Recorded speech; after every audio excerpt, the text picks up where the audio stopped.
నేను ముగ్గురితో ఫైట్ చేయాలబ్బా. డాడీతోని, మోడీతోని, రేవంత్ రెడ్డి గారితోని. అందరితోని ఫైట్ చేయాలి. అందరితోని చేస్తా కూడా నేను. పాయింట్ ఏంటంటే ఇక్కడ మానవ సంబంధాలు వేరు, రాజకీయ అంశాలు వేరు.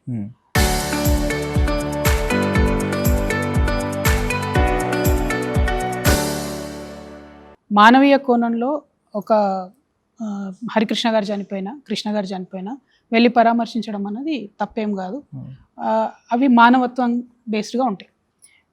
ఎప్పుడైతే విగ్రహాలు పెట్టి వాటి చుట్టూ రాజకీయాలు వెళ్తారో వాటిని వ్యతిరేకిస్తాం. అది ఇప్పుడు కాదు, మనం ఎప్పటి నుంచో వ్యతిరేకిస్తాం. ఉద్యమ కాలంలో కాశీ బ్రహ్మానంద రెడ్డి గారి విగ్రహానికి మసిపూసి మన నిరసన తెలియజేసినాం. సో విగ్రహాల చుట్టూ ఇప్పుడు ఈ పవన్ కళ్యాణ్ లాంటి వాళ్ళు వచ్చి మాట్లాడటంతో ఏమవుతుంది? మొన్న నల్గొండలో ఒక పాపులర్ నాయకుడు విగ్రహానికి అవమానం జరిగింది. ఎందుకు జరుగుతుంది? ఇట్లా రెచ్చగొట్టే వాళ్ళతో జరుగుతుంది. ప్రజలను కలిసి ఉన్నాం కదా, 12 ఏళ్ళ నుంచి ఏం లేదు. వాళ్ళు రెచ్చగొడుతుంటే దాన్ని అడ్డుకట్ట వేయడానికి నేను కూడా చెప్పిన, ఎస్ మీరు అట్లా మాట్లాడితే మాత్రం మా ప్రతిస్పందన కూడా వేరే రకంగా ఉంటుందని చెప్పినాం. దానికి కట్టుబడి ఉన్నాం. మళ్ళీ చెప్తున్నాం, మనుషులుగా కలిసి ఉందాం, రాష్ట్రాలుగా విడిపోయినాం. రాజకీయాలు వేరు, మానవ సంబంధాలు వేరు అనే డిగ్నిటీ ఆంధ్ర పొలిటీషియన్స్ మెయింటైన్ చేస్తే మేము అంతకన్నా ఎక్కువ డిగ్నిఫైడ్గా ఉంటాం. వాళ్ళు వచ్చి పాలిటిక్స్ చేయాలనుకుంటే మాత్రం అంతకన్నా ఎక్కువ పరుషంగా మేము కూడా మాట్లాడాం. మీరు మోడీ డాడీతో కొట్లాడాలి, రేవంత్ రెడ్డి కూడా అంటున్నారు.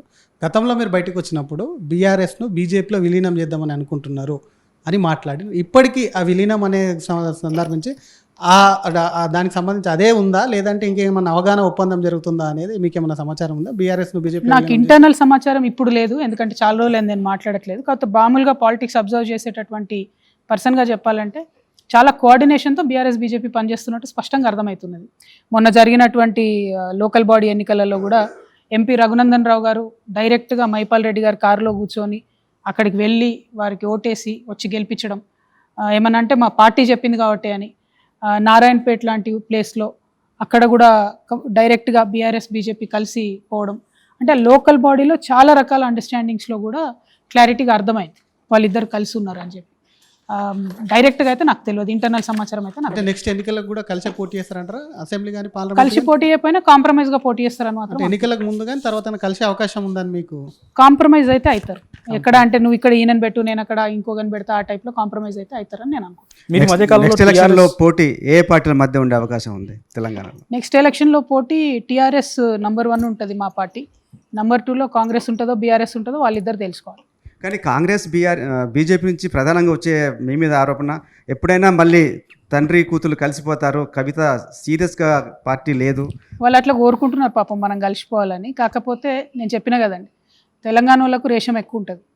నేను చెయ్యని తప్పుకు నన్ను సస్పెండ్ చేసిన తర్వాత, ఇంకా చాలా రకరకాల పర్సనల్ అటాక్స్ నా మీద చేసిన తర్వాత, ఒక ఆడబిడ్డనని చూడకుండా బీఆర్ఎస్ సోషల్ మీడియా అన్ని రకాల లేయర్స్ని మర్చిపోయి అటాక్ చేయడం స్టార్ట్ చేసిన తర్వాత డెఫినెట్గా మనసు ఇరిగిపోయిందండి. మళ్ళీ కేసీఆర్ గారితో పొలిటికల్గా కలిసే ప్రసక్తే లేదు, దాంట్లో వేరే అనుమానం అక్కర్లేదు. వేరే ఏ పార్టీతో కూడా కలిసి పోటీ చేయం, ఒంటరిగానే ఎన్నికలలో పోటీ చేస్తాం. ప్రజల దగ్గరికి పోతాం, ప్రజల్ని రిక్వెస్ట్ చేస్తాం, మా ఎజెండా చెప్పుకుంటాం, వారి దయ ఉంటే అధికారంలో ఖచ్చితంగా వస్తాం. రాజకీయంగా కలవరు, కానీ ఒక కూతురుగా నాన్న దగ్గరికి వెళ్ళే అవకాశం ఉందా నియరెస్ట్ ఫ్యూచర్? ఇప్పుడు అట్లా రిలేషన్ లేదండి, ముందున్నంత మంచి రిలేషన్ లేదు. ఏమైనా సందర్భం వస్తే ఎప్పుడన్నా అది different story.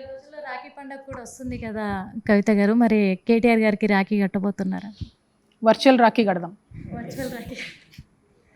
Right. BRS party మీద బీజేపీ కానీ కాంగ్రెస్ కానీ గత 10 ఏళ్ల పాటుగా చేసిన ప్రధానమైన ఫస్ట్ మాట ఏంటంటే కుటుంబ పాలన అని. నిజంగా కుటుంబ పాలన మీరు యాక్సెప్ట్ చేస్తారా కుటుంబం నుంచి వచ్చిన వ్యక్తిగా? బీఆర్ఎస్లోనా? ఇవాళ మీరు ఒకటి గమనించాలండి, బీఆర్ఎస్ పార్టీ అప్పుడు అధికారంలో ఉన్నప్పుడు కేసీఆర్ గారు ప్రజల్లోంచి గెలిచి వచ్చారు, కేటీఆర్ గారు ప్రజల్లోంచి గెలిచి వచ్చారు, నేను కూడా ప్రజల్లోంచి గెలిచి వచ్చాను. అదే ప్రజలు నన్ను ఒకసారి ఓడిచ్చిరు, ఒకసారి గెలిపించారు. అది కుటుంబ పాలన అని రేవంత్ రెడ్డి గారు అన్నారు. ఇవాళ ఒక రేవంత్ రెడ్డి గారు తప్పితే వాళ్ళ 6 మందో 7 మందో బ్రదర్స్లో ఎవరు కూడా జెడ్పీటీసీ కూడా గెలవలే. కానీ కొడంగల్ నియోజకవర్గం అఫీషియల్ అన్అఫీషియల్ అన్ని కార్యక్రమాలకు ఒక బ్రదర్ పోతారు. కామారెడ్డి నియోజకవర్గం అఫీషియల్ అన్అఫీషియల్ కార్యక్రమాలకు ఇంకో బ్రదర్ పోతారు. అందాల పోటీలు, ప్రభుత్వం డబ్బుతో ఖర్చు పెట్టినటువంటి అందాల పోటీలకు ఒక బ్రదర్ని గెస్ట్గా పిలుస్తారు. కలెక్టర్లకు ఫోన్లు వాళ్ళ కుటుంబ సభ్యులే చేస్తారు. బట్టి విక్రమార్క గారి, ఇక అందరి పేర్లు తీసుకుంటే బాగుండదేమో కానీ వారి ఫ్యామిలీ మెంబర్స్ డైరెక్ట్గా ఫోన్లు చేస్తారు. పొంగులేటి శ్రీనివాసరెడ్డి గారి కొడుకు వాళ్ళందరూ డైరెక్ట్ ఇన్వాల్వ్ అవుతారు. తుమ్మల నాగేశ్వరరావు గారు టోటల్ ఫ్యామిలీ ఇన్వాల్వ్ అవుతుంది.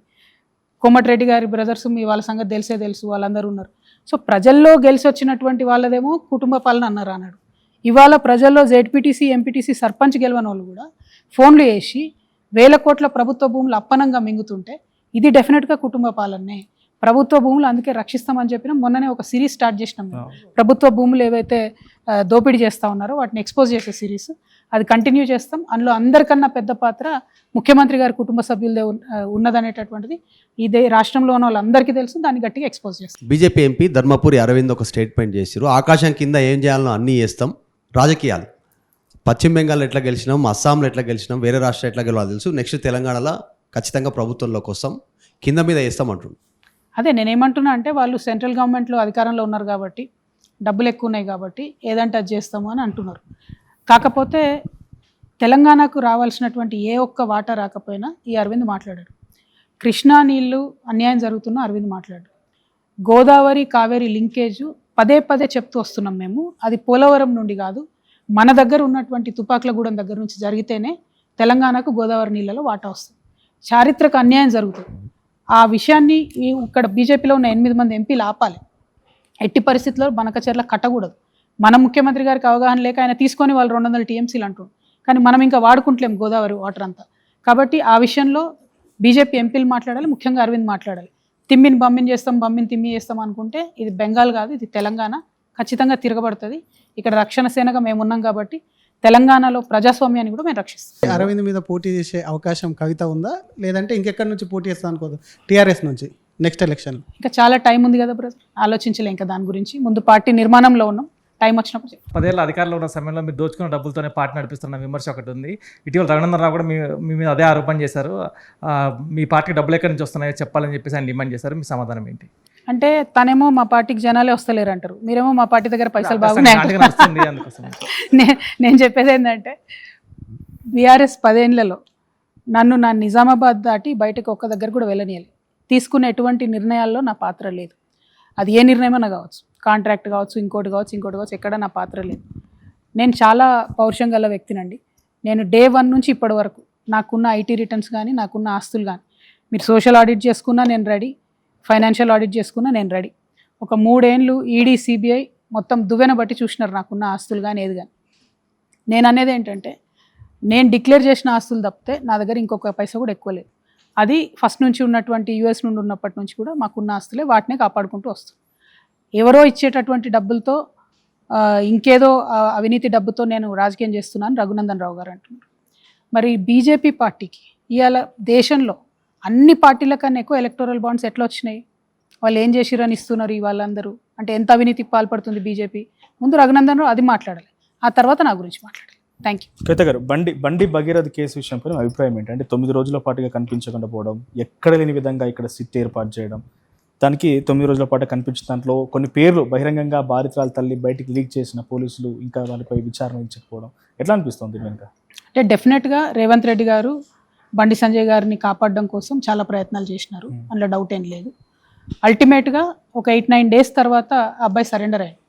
ఇప్పుడు లెటస్ సి చట్టం ఏం చర్యలు తీసుకుంటో చూద్దాం. ఎందుకంటే సెక్షన్స్ మనందరం ఫైట్ చేసి గట్టిగా వాయిస్ చేసిన తర్వాత స్ట్రిక్ట్ సెక్షన్సే పెట్టారు పాక్సోలో.